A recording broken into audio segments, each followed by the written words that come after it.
You join me at a tremendously exciting moment.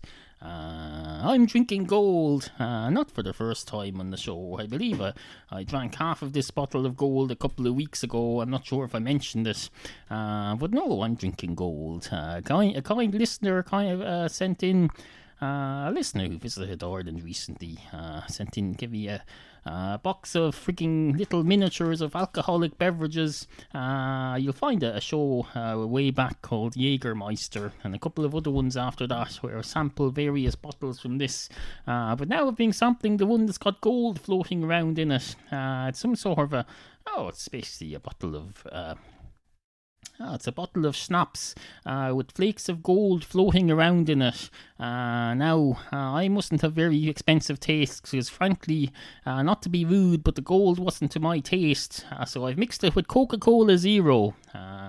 In fact, it's made the cola has made the gold disappear completely. I can't see it at all now. Although, admittedly, I have poor eyesight, but no, I can't see the gold in it at all. Maybe that's another freaking thing that cola does. It makes gold disappear, apparently. We've all heard about all the things, all these experiments that scientists do with cola. Oh, they use it to wash stains off things. They use it to wash cola stains off clothes.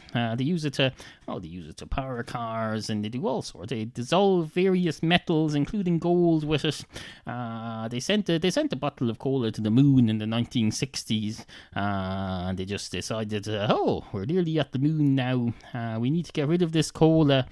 This cola has to earn its keep on this trip, because these trips would be a normal person traveling on this flight would be expected to pay a couple of $1 million.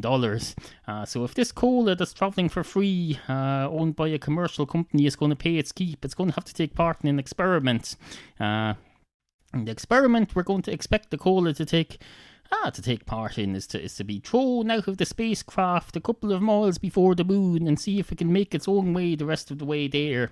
So they did that. But the cola was never seen again. Of course, they didn't have this Coca-Cola Zero in those days. Great Coke taste, zero sugar, and presumably as well zero gravity. Although I don't know how that would help us. You'd need to have gravity. Maybe. Well, it doesn't say that. Hold on a minute.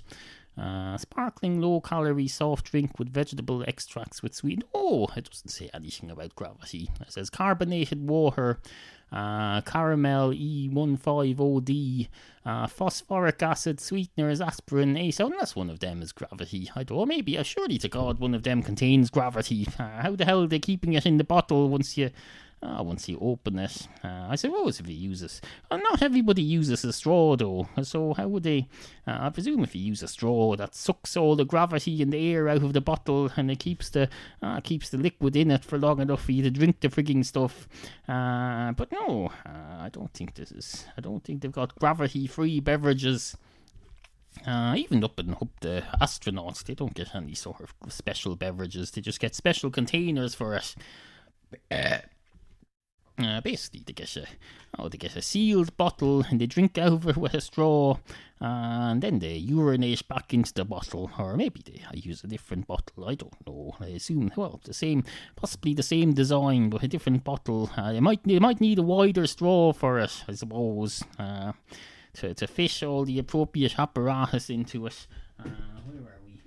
3 minutes and 57 seconds. Probably 4 minutes by now. That's absolutely fucking fantastic.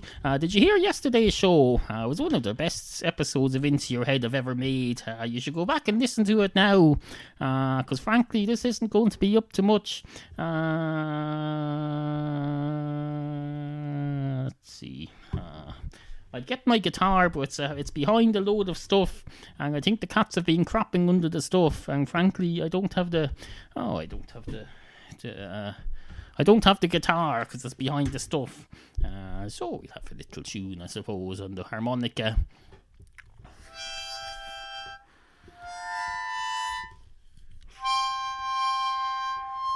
Oh, there's gold in them there.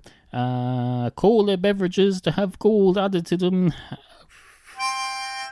There is gold in the... Oh, this doesn't sound right. Harmonica is associated with blues music.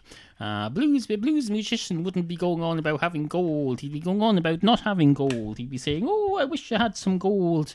Or he'd be probably going on about some gold that he lost. He had gold for 5 seconds of his life, and then he lost it, or he threw it away. So he's singing I lost my... In fact, the song is probably called I Lost My Gold Blues. There's probably several songs that were written after the end of the gold rush in America in the 1700s or whenever it was.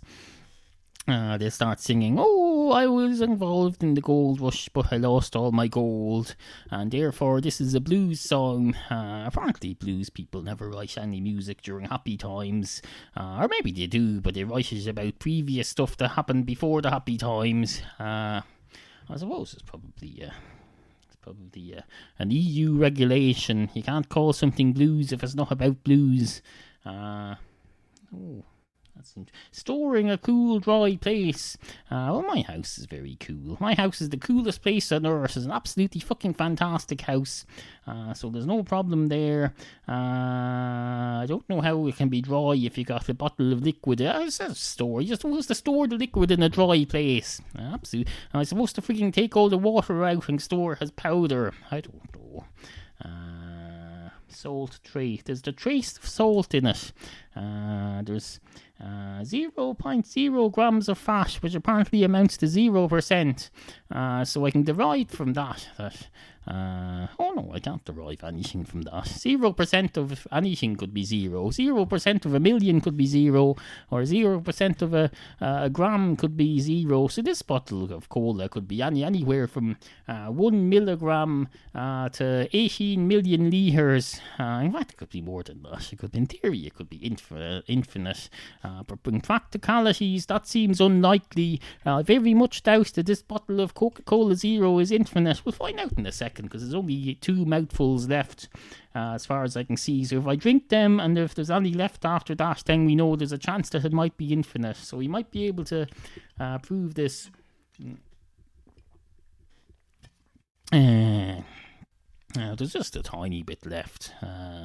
Unless, I suppose, in theory, this could be like the parable of the loaves and the fishes, and this little tiny blob of cola and alcohol that's left in the bottle could be could last forever. Could serve 8 billion people.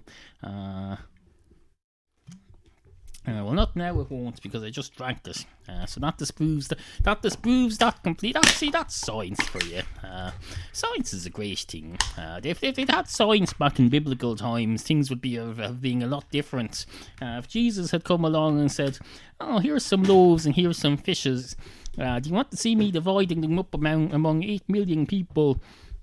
Someone in the crowd would have said, oh, that's easy. You just get a protractor and you draw loads of lines, and then you draw lines between the lines, and you basically divide it all up like a pizza until there's 18 million pieces, and then you give one to everyone. I think you'll find they won't get very much, but probably you're one of these companies that pumps water into everything to make it more substantial. And of course, Jesus wouldn't have been very pleased at that. Why would he? Why would you be pleased at being accused of pumping water into things to make it more substantial? I mean, in fairness, the man was just trying to... he had a crowd of people in front of them who were going, we're hungry, stop preaching and give us some frigging food. Now, he had to adopt some level of diplomacy. Of course, a normal person with only human patience like the rest of us would have said, it's not my job to feed you, for Christ's sake. Although he probably wouldn't have said for Christ's sake if we were him. But I'm talking about a normal person. A normal person would have said, oh, it's not my job to feed you food. I'm just here to give a little speech. And if you want to listen. If you don't want to listen, have the decency to shut up so other people can hear me.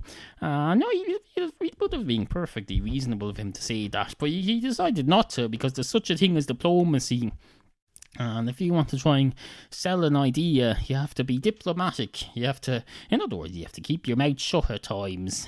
So what he decided to do was, he decided to feed them. So he got a He got some loaves, and he got some fishes, and he got some fishes, and he got some loaves. Somehow he divided them up among the people. He used something called maths, but he didn't say it was maths. Because he didn't want to. He wasn't selling mathematics. He was selling some sort of belief system. And if you want people to believe something, you don't go telling them that it's unbelievable and prove yourself wrong, because that's not going to. Because if you get say some fella turns up at your door, a salesman, and he says, hello, I've got a bag of cats here. Do you want to have a look at them? Soft, woolly cats. No, they're well, are they? Of course, they're real cats. You know, and he knows that they're toy cats. They're soft toy cats.